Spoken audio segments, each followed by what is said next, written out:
kita bersyukur kepada Allah Subhanahu wa taala. Yang mana mungkin banyak di antara kita yang terhalang oleh urusannya, urusan pribadinya, atau bahkan mungkin urusan keluarganya, maka bersyukur kita menjadi bagian dari hamba Allah yang dipilih untuk hadir dalam majelis ilmu. Semoga kehadiran kita ini memudahkan langkah kita menuju surganya Allah Subhanahu wa taala. Baik. Pada malam hari ini kita akan lanjutkan pembahasan kitab Tahdhirul Bashar min Usulis Syarr. Kita masuk pada poin yang ke-51. Di antara sumber-sumber keburukan itu adalah istisgharudz dzunub, menganggap enteng sebuah dosa. Ikhwati fillah rahimani Allah wa iyyakum. Islam adalah agama yang menganjurkan pemeluknya untuk berlomba-lomba kepada kebaikan. Coba antum perhatikan banyak sekali ayat di dalam Al-Quran. Misalnya dalam surah Ali Imran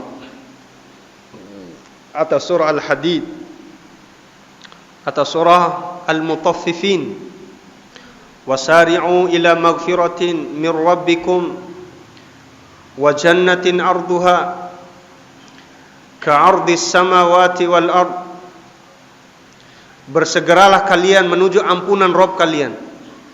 Bersegeralah kalian menuju surga yang mana luasnya seperti luasnya langit dan bumi, yang Allah sediakan bagi orang-orang yang beriman kepada Allah dan Rasulnya. Wa fi dzalika falyatanafasil mutanafisun. Misalnya dalam surah Al-Mutaffifin, setelah Allah menyebutkan tentang kenikmatan surga, hendaklah kalian berlomba-lomba bersama orang-orang yang berlomba-lomba. Ini Islam menganjurkan kita umatnya atau pemeluknya yang meyakini akan adanya Allah dan hari kiamat untuk berlomba-lomba meraih surganya Allah Subhanahu wa taala. Ya. Namun ada sebagian hamba Allah Subhanahu wa taala yang tidak terketuk hatinya dengan kebaikan, tidak pernah merasa cemburu dengan orang-orang yang melakukan amal yang soleh. Justru dia memilih jalan yang salah dan dia berkerumun berkumpul dengan orang-orang yang salah.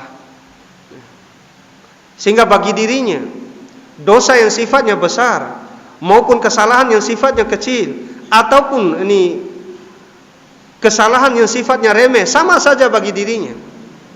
Sehingga di dalam hadis itu Nabi SAW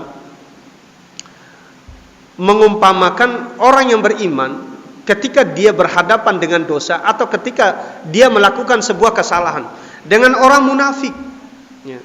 Orang yang beriman itu dia melihat bahwasanya kesalahan itu seakan-akan gunung yang begitu menjulang tinggi yang akan menimpa dirinya.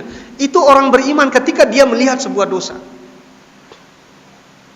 Tapi kalau orang yang terbiasa dengan kemaksiatan, terbiasa dengan kesalahan-kesalahan, maka dia akan menganggap dosa itu meskipun besar seperti lalat yang menghinggap di hidungnya, cukup dia mengibas seperti ini saja. Dia mengentengkan dosa dan kesalahan. Waliyadu billah. Ikhwati fillah rahimani Allah wa iyyakum. Karakter dan sifat orang yang beriman, dia akan selalu waspada terhadap dirinya. Dia akan selalu memikirkan akan kesalahan dan dosa yang dia lakukan, sekecil apapun kesalahan tersebut. Dia akan merenungi, dia akan berpikir. Kenapa demikian? Karena orang beriman itu sangat paham. Boleh jadi dengan sebuah amalan, ini perbuatan kesalahan yang sifatnya kecil, lalu dia entengkan daripada kesalahan tersebut, boleh jadi dengan sebab itu Allah murka kepada dirinya. Ada banyak orang dia melakukan dosa dan kesalahan, tapi dia bertaubat kepada Allah Subhanahu wa taala, maka dengan taubatnya dia dari dosa yang besar, Allah merahmati dirinya. Dan ada banyak orang yang mengentengkan kesalahan yang kecil, tapi dengan dia mengentengkan dosa tersebut, Allah murka kepada dirinya. Dengan demikian, ikhwati fillah rahimani Allah wa iyyakum, kembali bahwasanya Islam ini menganjurkan daripada kita umatnya ini untuk terus termotivasi dengan amal-amal soleh, ya. Tidak membedakan mana amal soleh yang sifatnya kecil dan mana amal soleh yang sifatnya besar, ya. Kemudian kaitan dengan istisgharudz dzunub, telah dijelaskan bahwasanya di antara bahaya daripada mengentengkan dosa dan kesalahan. Apa bahaya atau pengaruh daripada mengentengkan dosa bagi seseorang. Ya. Al-Imam Ibnul Qayyim Al-Jauziyah, beliau rahimahullah membahas panjang lebar kaitan dengan masalah ini seperti dalam kitab beliau Bada'iul Fawaid. Ya. Beliau menjelaskan dengan panjang lebar, ya, kaitan dengan dosa-dosa dan bahayanya dosa bagi diri, bagi hati, bagi orang lain, bagi masyarakat, bahkan bagi alam itu sendiri. Coba kita perhatikan satu persatu ikhwati fillah. Di antara bahaya meremehkan dosa adalah dapat memadamkan ilmu. Meremehkan dosa itu bisa memadamkan ilmu. Suatu hari Al-Imam Syafi'i rahimahullah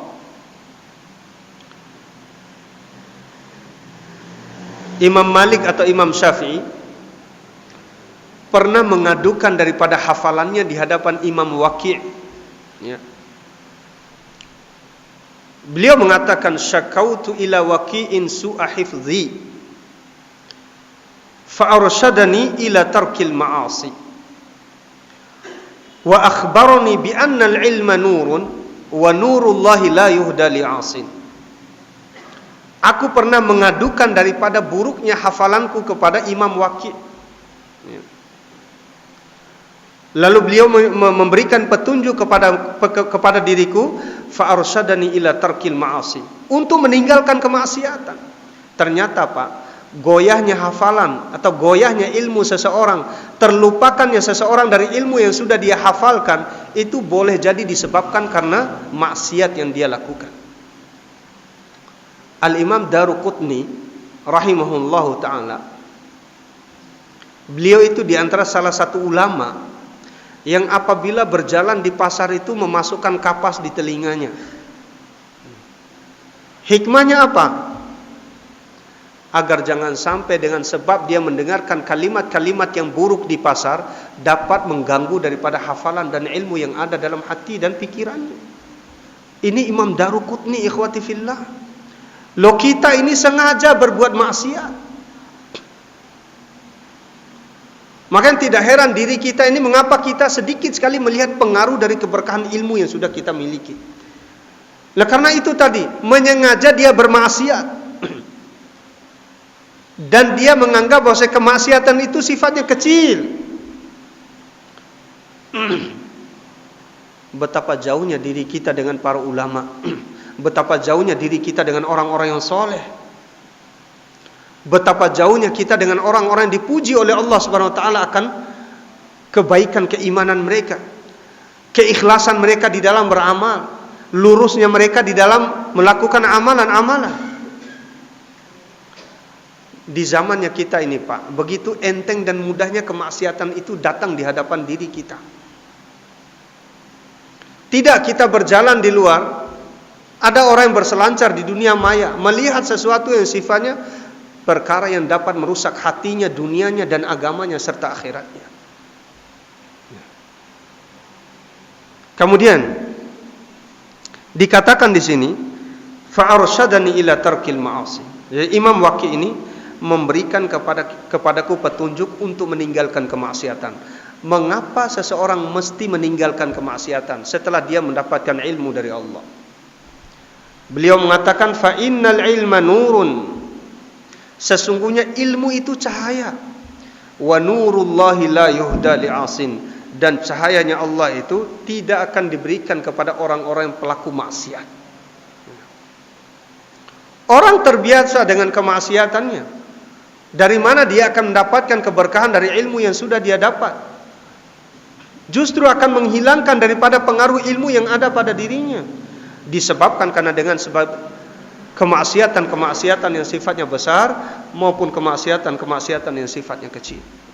Semoga ini menjadi nasihat bagi ana, kemudian bagi kita semuanya, agar kita mohon kepada Allah Subhanahu wa taala supaya dihindarkan hati kita, diri kita dari berbagai macam kemaksiatan, dan semoga kita diberikan taufik untuk selalu bertaubat setelah seseorang melakukan kesalahan dan dosa.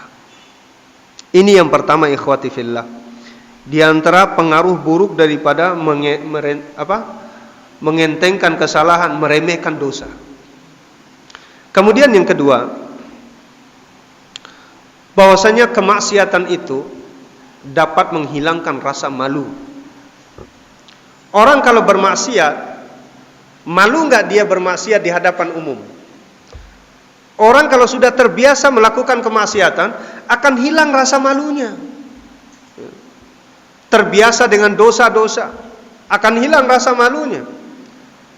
Orang-orang mungkin yang kerja di tempat-tempat ribawi, karena itu merupakan bagian dari catatan harian kehidupan dia, maka dia dengan seenaknya berjalan di lorong-lorong, mengetuk setiap pintu rumah untuk menawarkan daripada transaksi riba.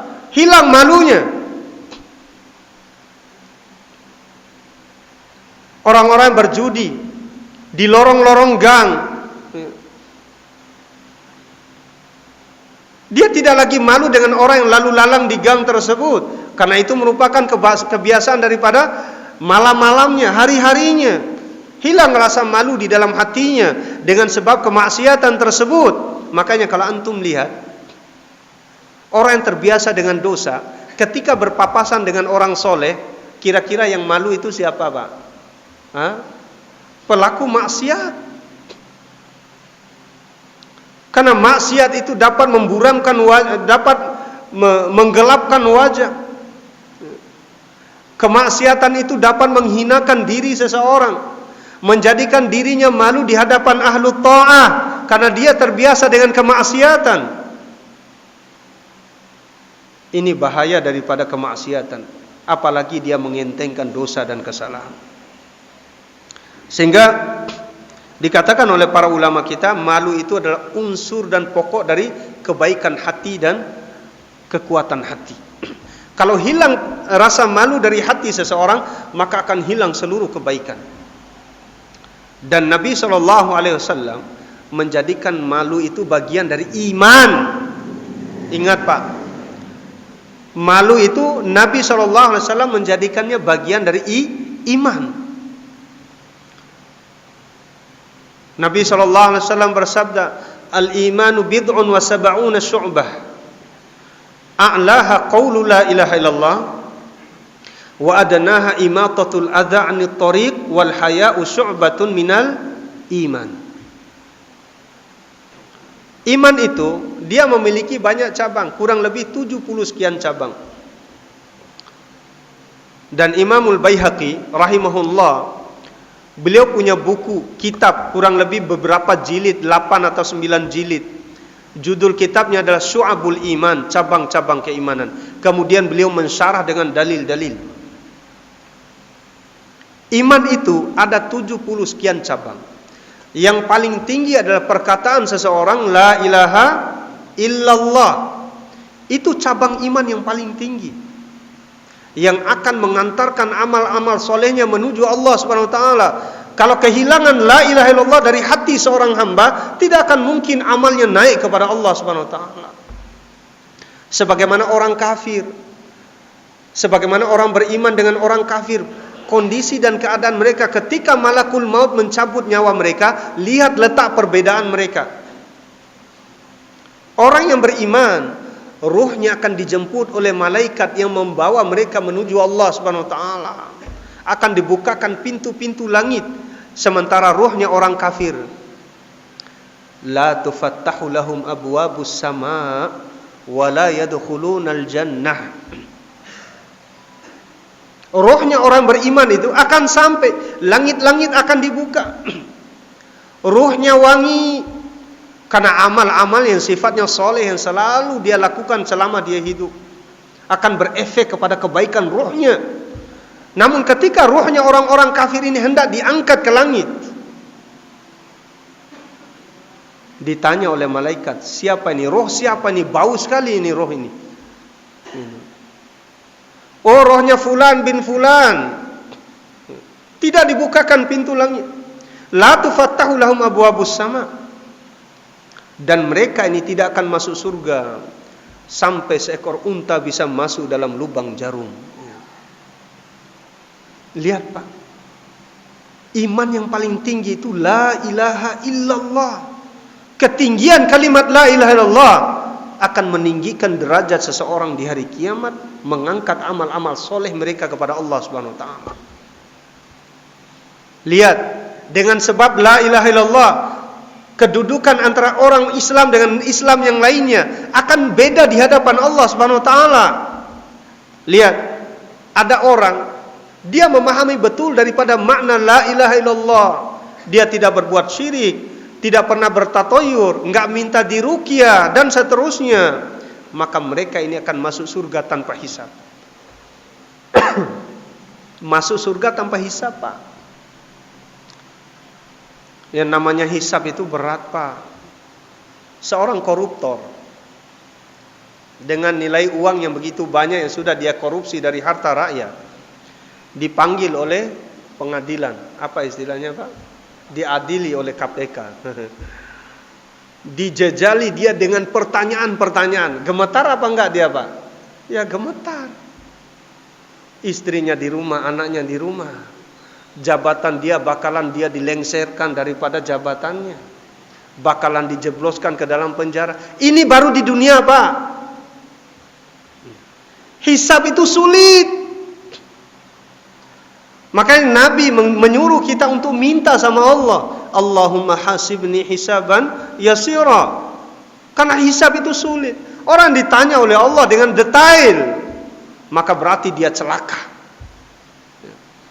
Orang yang memahami kalimat la ilaha illallah dengan segala konsekuensinya, dengan segala rukun dan syaratnya dia pahami dan dia berusaha untuk amalkan dalam kehidupannya, orang-orang seperti itulah yang diharapkan masuk surga tanpa hisab. Maka dengan demikian, Pak, orang yang hanya sekedar mengucapkan kalimat la ilaha illallah, tapi di sisi lain dia masih menyembah kubur, masih melariskan dagangannya dengan apa kira-kira? Ada dagangannya di pasar, ibu-ibu yang jualan ikan.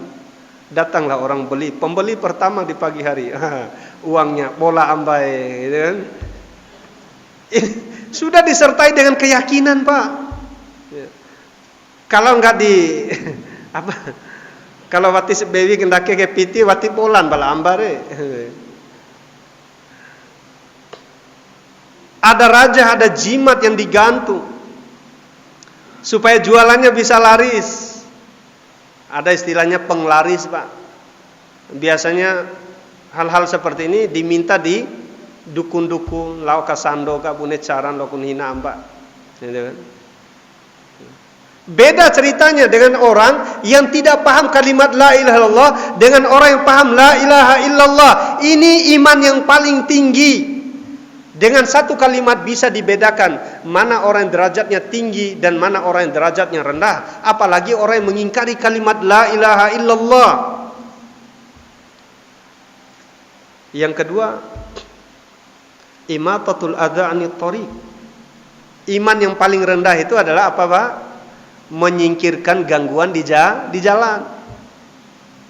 Kalau kita melihat duri atau kayulah atau pohon yang tumbanglah atau apalah yang dapat mengganggu orang di jalan, kemudian kita singkirkan, bagian dari iman, dan Allah akan bersyukur, berterima kasih kepada hamba yang seperti ini. Buktinya ada seorang di dalam surga, dia berkeliling di dalam surga, mengelilingi pohon, yang mana pohon ini adalah pohon yang ini dengan sebab dia menyingkirkan pohon yang mengganggu kaum muslimin di jalan, akhirnya dia berkeliling di dalam surga mengitari pohon. Allah membalas kebaikan tersebut. Mungkin bagi orang ini adalah amalan yang sifatnya ringan, enteng. Lalu bagaimana dengan orang yang sengaja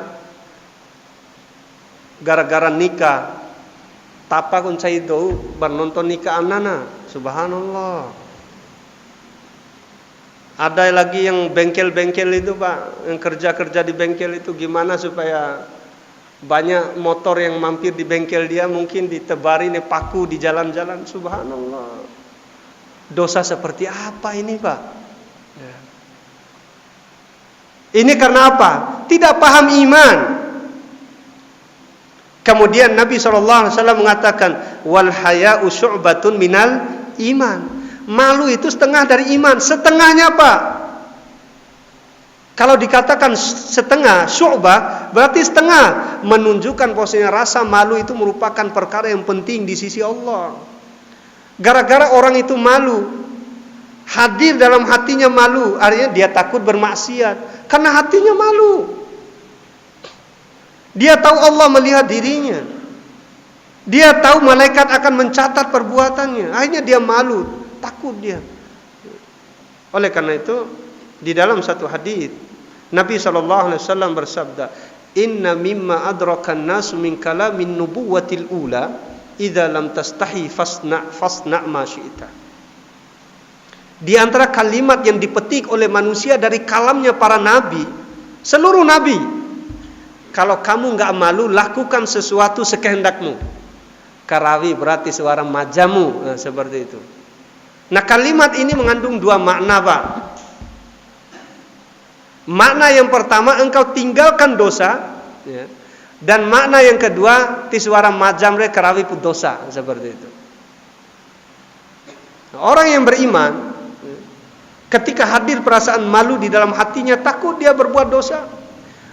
Malu yang tidak benar itu adalah mune kecara nahu naru jenggo ka mana maja ade gue. Enggak boleh malu seperti itu, Pak. Mune kecara nahu ke kani serowa SMA pakai di lenga doho oranda dana serowa ke. Enggak boleh malu seperti itu, Pak. Ini syariat yang mesti kita jalankan.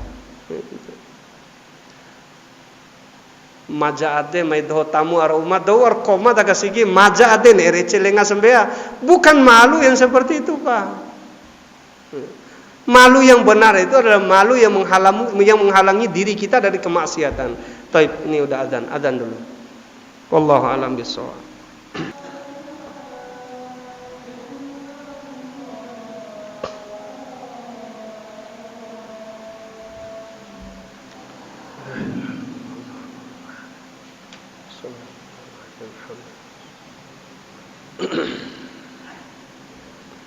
Taib, bismillah, alhamdulillah, wassalatu wassalamu ala rasulullah.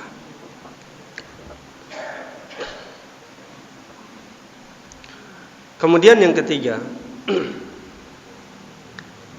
di antara bahaya daripada meremehkan dosa adalah dapat merusak hati dan menutupnya. Coba kita perhatikan firman Allah Subhanahu wa taala di dalam surah Al-Mutaffifin. Kalla bal rana ala qulubihim ma kanu yaksibun. Kalla, jangan sekali-kali demikian. Ayat ini khitabnya kepada orang-orang kafir Quraisy. Disebabkan karena kesyirikan, kemaksiatan mereka kepada Allah, Allah tutup hati mereka. Kalla bal rana ala qulubihim, ditutup hati mereka dari menerima kebaikan disebabkan karena dosa yang sudah mereka perbuat. Ini hati-hati kita dengan dosa, Bang. Apalagi mengentengkan dosa. Bisa menjadikan hati kita ini terhalang dari menerima kebaikan meskipun kebaikan itu benar. Meskipun kebenaran itu datang bertubi-tubi di hadapan kita kebenaran, tapi karena hati kita terlanjur terbiasa oleh kemaksiatan, maka pada saat itu posisi hati kita di dalam Al-Quran.